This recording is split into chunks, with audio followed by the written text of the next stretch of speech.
Hello friends, तो कैसे हैं आप लोग। आशा करता हूँ अच्छे होंगे। तो आज हम लोग डिस्कस करने वाले हैं मॉक टेस्ट नंबर 14 और मॉक टेस्ट नंबर 1 से 13 तक हम लोग पिछले वीडियो में कंप्लीट कर लिए थे। जो नहीं देखे हैं उनके लिए प्लेलिस्ट भी बना दिया गया है और प्लेलिस्ट का लिंक इस वीडियो के डिस्क्रिप्शन में दे दिया जाएगा, तो वहाँ से जाकर के आप देख लीजिएगा। इसका PDF आपको व्हाट्सएप ग्रुप पे प्रोवाइड कर दिया जाता है और व्हाट्सएप ग्रुप का लिंक इस वीडियो के डिस्क्रिप्शन में दे दिया गया है, तो वहाँ से जाकर के आप ज्वाइन कर लीजिएगा। ये जो है आपको इस सीरीज में, ठीक है, जो 50 जीके जीएस का क्वेश्चन कराया जाता है, ये फुल डिस्क्रिप्शन के साथ आपको कराया जाता है, ठीक है। और ये टोटल जो NCERT बेस पे आधारित है, ठीक है। ये जितने भी क्वेश्चन आपको कराया जाता है ये टोटल NCERT बेस पे आधारित है।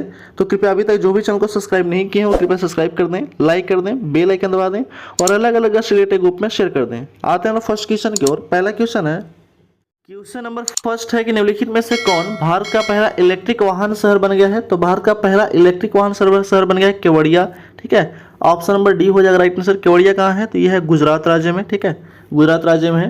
नेक्स्ट क्वेश्चन है, अगला प्रश्न है कि कोरियोलिस बल जो है वो के संबंध में इनमें से कौन सा कथन वो गलत है, ये बताना है। तो कोरियोलिस बल के संबंध में गलत कथन जानना है।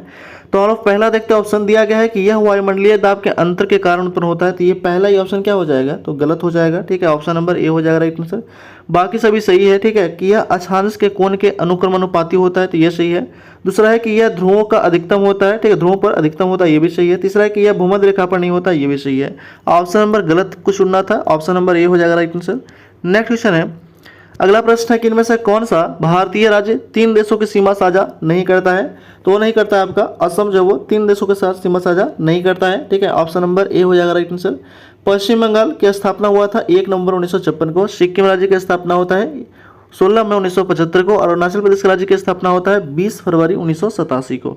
अगला क्वेश्चन है, दिया गया है कि मेघालय का पठार इनमें से किसका भाग है, ठीक है। तो हिमालय का जो पठार मेघालय का जो पठार है वो आपका दक्षिण प्रायद्वीपीय पठार है। ऑप्शन नंबर सी हो जाएगा राइट आंसर, ठीक है। अगला क्वेश्चन है, दिया गया है कि निम्नलिखित में सबसे प्राचीन जनजाति कौन सा है। तो सबसे प्राचीन जनजाति है जारवा की जनजाति। ऑप्शन नंबर बी हो जाएगा राइट आंसर। और ये कहाँ निवास करती हैं, तो ये अंडमान और निकोबार द्वीपों में निवास करती हैं। संथाल निवास जो जनजाति है वो जो बिहार और झारखंड में निवास करते हैं। गोंड जनजाति जो है वो महाराष्ट्र बिहार में निवास करते हैं। लेजपा जो है वो आपका सिक्किम की जनजाति है, प्रमुख जनजाति। अगला क्वेश्चन है कि निम्न में से कौन सी नदियाँ कृष्ण की सहायक, ठीक है, नहीं है। निम्न में से कौन सी नदियाँ जो है वो कृष्णा की सहायक नदियाँ नहीं है। तो वह आपका वर्धा नदी जो है वो कृष्णा की सहायक नदी नहीं है। तो ये किसका सहायक नदी है, तो वर्धा और पूर्णा जो है ये गोदावरी नदी की सहायक नदी है, ठीक है। बाकी घाट प्रभा, पंचगंगा और कोयना ये सभी कृष्णा की सहायक नदी है, ठीक है। अगला क्वेश्चन है, दिया गया है कि भारतीय मानसून मौसमी विस्थापन से इंगित इसका प्रमुख कारण क्या है। भारतीय मानसून मौसमी विस्थापन से इंगित है, इसका प्रमुख कारण बताना है क्या है। तो हो जाएगा आपका स्थल समुद्र का विभेदी तापन। ऑप्शन नंबर ए हो जाएगा राइट आंसर। नेक्स्ट क्वेश्चन है, अगला प्रश्न है कि पर्ल ऑफ साइबेरिया किस झील को कहा जाता है। तो पर्ल ऑफ साइबेरिया कहा जाता है बैकाल झील को कहा जाता है। ऑप्शन नंबर ए हो जाएगा राइट आंसर, ठीक है। अब बैकाल झील कहाँ पे है, तो ये रूस वाला क्षेत्र में है। रूस का यूरोप और एशिया का जो क्षेत्र पड़ता है बीच वाला, उसको कहते हैं साइबेरिया क्षेत्र, और ये वहीं पे जो है बैकाल झील स्थित है। अगला क्वेश्चन है, भूमध्य सागरीय जलवायु इनमें से किस शहर में नहीं पाई जाती है। तो भूमध्य सागरीय जलवायु जो है वो आपका न्यूयॉर्क में नहीं पाया जाता है। न्यूयॉर्क जो है वो हडसन नदी के किनारे है, ठीक है, हडसन नदी के किनारे है न्यूयॉर्क, ठीक है। अगला क्वेश्चन है, दिया गया है कि द मैन हु डिवाइडेड पुस्तक के लेखक कौन है, ठीक है। द मैन हु डिवाइडेड पुस्तक के लेखक जो है वो है आपका रफीक जकारिया है। ऑप्शन नंबर बी हो जाएगा राइट आंसर। अगला क्वेश्चन है, किसने कहा था कि यदि भगवान अस्पृश्यता को सहन करते हैं तो मैं उन्हें कभी भगवान नहीं मानूंगा। ये किसने कहा था, तो ये कहा था आपका बाल गंगाधर तिलक ने कहा था, ठीक है, बाल गंगाधर तिलक ने। बारडोली सत्याग्रह का नेतृत्व इसने किया था 1928 में किए थे, ठीक है, 1928 में। अगला क्वेश्चन है, दिया गया है कि जयप्रकाश नारायण को राष्ट्रीय स्तर का नेता की पहचान किस संदर्भ में मिला था। तो जयप्रकाश नारायण को राष्ट्रीय स्तर का नेता का पहचान मिला था भारत छोड़ो आंदोलन के समय।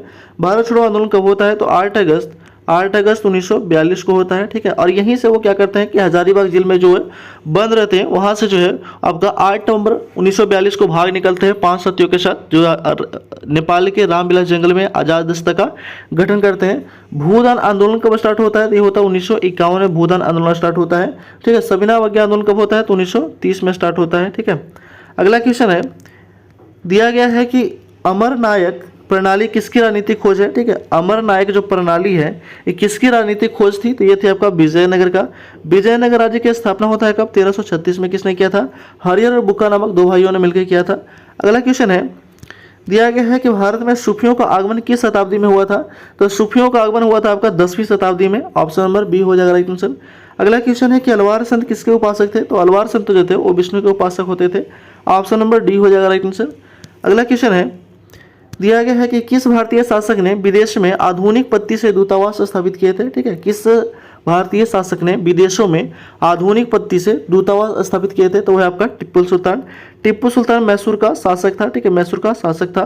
अगला क्वेश्चन है, किस अधिनियम के तहत अखिल भारतीय संघ की स्थापना होता है? तो अखिल भारतीय संघ की स्थापना होता है भारत शासन अधिनियम। ठीक है, भारत सरकार अधिनियम 1935 के तहत भारतीय संघ की स्थापना होता है।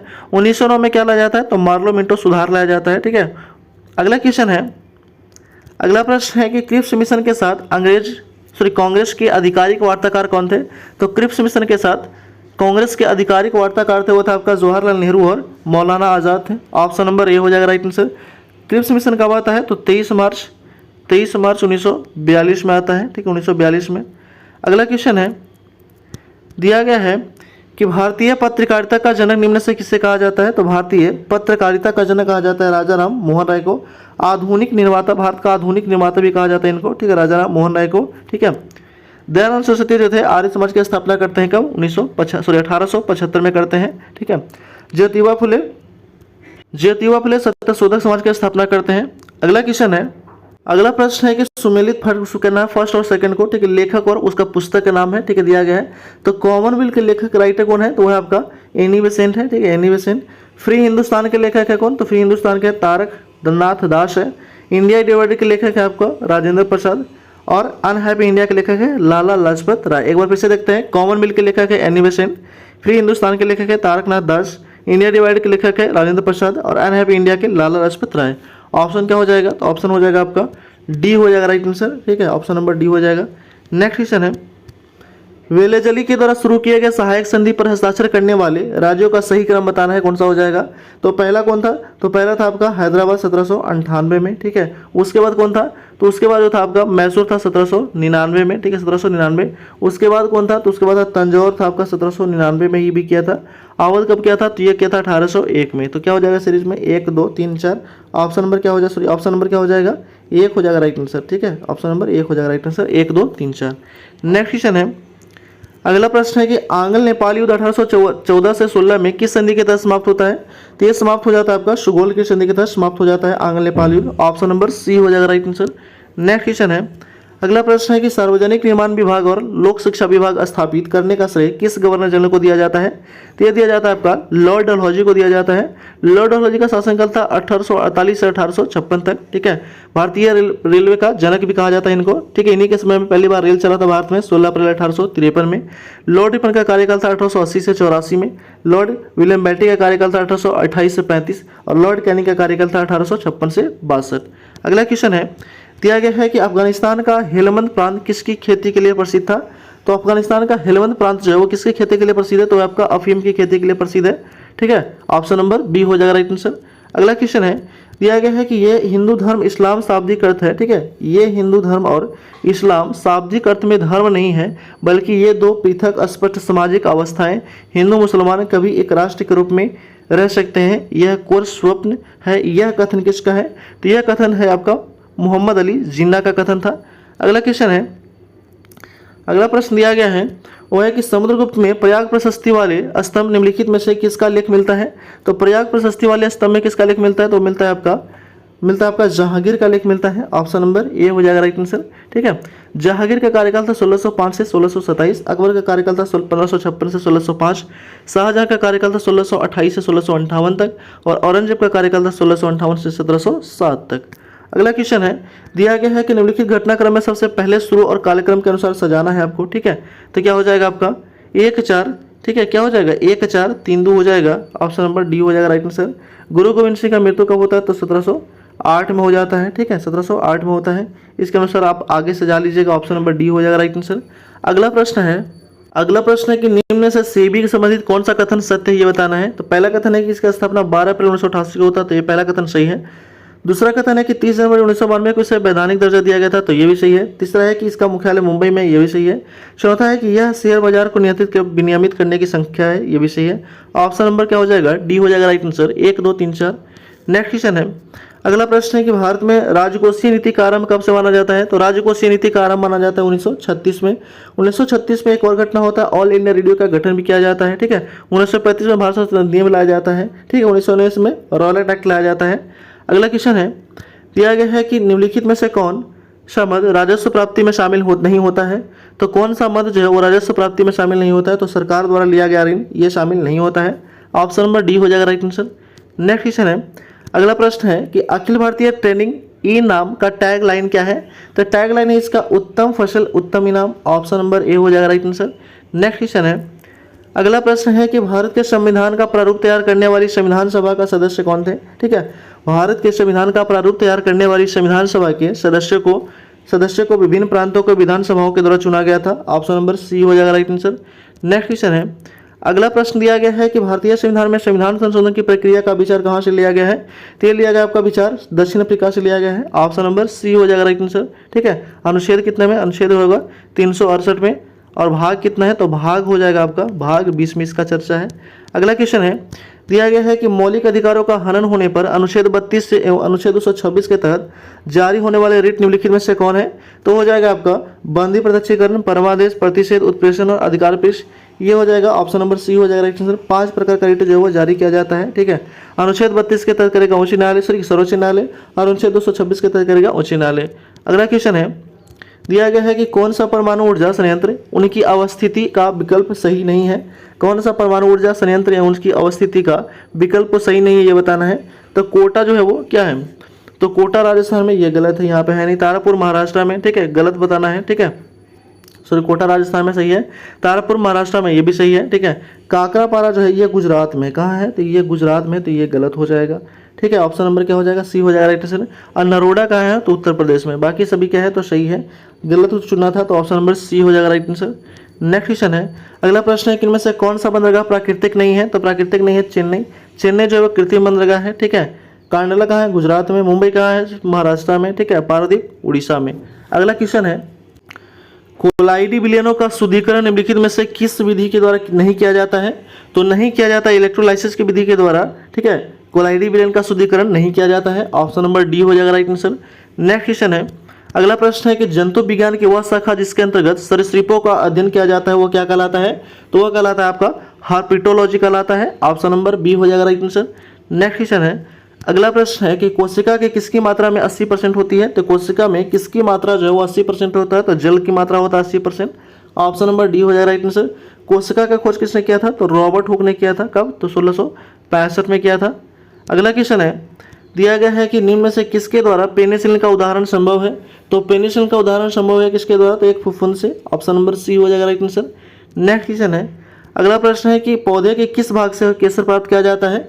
तो केसर प्राप्त किया जाता है आपका वर्तिकाग्र और वर्तिका से, ठीक है। ऑप्शन नंबर बी हो जाएगा राइट आंसर। तो ये जितने भी आपको क्वेश्चन कराया जा रहा है 50 जी का जिसका क्वेश्चन ये मोस्ट इंपोर्टेंट है, ठीक है। और आपको फुल डिस्कशन के साथ कराया जा रहा है। तो कृपया अभी तक जो भी चैनल को सब्सक्राइब नहीं किए हैं वो कृपया सब्सक्राइब कर दें, लाइक कर दें, बेल आइकन दबा दें और अलग अलग रिलेटेड ग्रुप में शेयर कर दें। जितने भी कॉम्पिटिशन का तैयारी कर रहे हैं उसके लिए ये मोस्ट इंपोर्टेंट है, ठीक है। जैसे ये स्पेशल चलाया जा रहा है आपका 10+2 जो बिहार एसएससी का, ठीक है, फॉर्म आया था उसको देखते हुए स्टार्ट किया गया है। अभी जो है वो वैकेंसी जो है वो बिहार में बहुत सारा आने वाला है, ठीक है। तो उसके लिए मोस्ट इंपोर्टेंट है। अगला प्रश्न है कि कृत्रिम उपग्रह धरती से सुस्पष्ट रूप से ट्रैक किया जा सकता है किसके द्वारा? तो ये आपका डॉपलर प्रभाव के द्वारा जो है ये स्पष्ट किया जा सकता है, ठीक है। ऑप्शन नंबर क्या हो जाएगा? तो ऑप्शन नंबर हो जाएगा आपका बी ए हो जाएगा राइट आंसर। ऑप्शन नंबर क्या हो जाएगा? ए हो जाएगा। नेक्स्ट क्वेश्चन है, अगला प्रश्न है कि मानव शरीर में रक्त की मात्रा शरीर के भार की लगभग कितनी प्रतिशत होता है? तो भार का लगभग जो है वो होता है आपका कितना परसेंट? भार का 7 से 8% होता है। ऑप्शन नंबर बी हो जाएगा राइट आंसर। नेक्स्ट क्वेश्चन है, अगला प्रश्न है कि प्रेकत्व का मात्रा क्या है? तो प्रेकत्व जो है वो हेनरी का है, ठीक है, हेनरी है। प्रेकत्व का मात्रा क्या है? हेनरी। ठीक, ऑप्शन नंबर डी हो जाएगा राइट आंसर। नेक्स्ट क्वेश्चन है, अगला प्रश्न है कि किसी विलयन में उपस्थित हाइड्रोजन आयन की सांद्रता ज्ञात करने के लिए कौन सा स्केल उपयोग किया जाता है? तो हाइड्रोजन आयन की सांद्रता ज्ञात करने के लिए पीएच स्केल का यूज किया जाता है। ऑप्शन नंबर डी हो जाएगा राइट आंसर। खोज किया था सोरेनसन ने। नेक्स्ट क्वेश्चन है, अगला प्रश्न है कि किसी तत्व को पीटकर पतली चादर बनाया गया तो वह तत्व होगा क्या? तो वह तत्व हो जाएगा आपका धातु हो जाएगा, ऑप्शन नंबर ए हो जाएगा राइट आंसर। नेक्स्ट क्वेश्चन है, अगला प्रश्न है कि ध्वनि तरंगे गति करती है किस माध्यम में? तो ध्वनि तरंगे एक दिशा के अनुदिश जो है वो यात्रा करती है, ऑप्शन नंबर बी हो जाएगा राइट आंसर। नेक्स्ट क्वेश्चन है 48 नंबर क्वेश्चन, दिया गया है कि किसी भी स्थिर या गतिशील वस्तु को स्थिति या दिशा के तब तक कोई परिवर्तन नहीं होगा जब तक कि उस पर कोई बाह्य बल सक्रिय न हो। यह नियम किसका है? तो यह नियम न्यूटन के प्रथम गति नियम है, ऑप्शन नंबर ए हो जाएगा राइट आंसर। नेक्स्ट क्वेश्चन है, अगला प्रश्न है कि डायोड एक ट्रांजिस्टर में टर्मिनल छोर होते हैं क्रमशः क्या? तो टर्मिनल छोर होता है 2 या 3 होते हैं, 2 और 3 होते हैं। अगला क्वेश्चन है और इस वीडियो का लास्ट क्वेश्चन है 50 नंबर क्वेश्चन, दिया गया है कि उत्प्लावनता किस पर निर्भर करती है? तो यह निर्भर करता है आपका विस्थापित द्रव के द्रव्यमान पर निर्भर करता है, ऑप्शन नंबर डी हो जाएगा राइट आंसर। ठीक है, और उत्प्लावनता या आर्किमिडीज जो खोज किया था उत्प्लावन का सिद्धांत आर्किमिडीज के द्वारा दिया गया था। ठीक है, ऑप्शन नंबर क्या हो जाएगा इसमें? डी हो जाएगा राइट आंसर। तो इस तरह हम लोग 50 जो है जीके जीएस का क्वेश्चन जो है टोटल हम लोग समाप्त कर चुके हैं। ठीक है, मॉक टेस्ट नंबर 14 था ये। तो कृपया जो भी अभी तक चैनल को सब्सक्राइब नहीं किया है वो कृपया सब्सक्राइब कर दें, लाइक कर दें, बेल आइकन दबा दें और अलग अलग रिलेटेड ग्रुप में शेयर कर दें। Thanks for watching.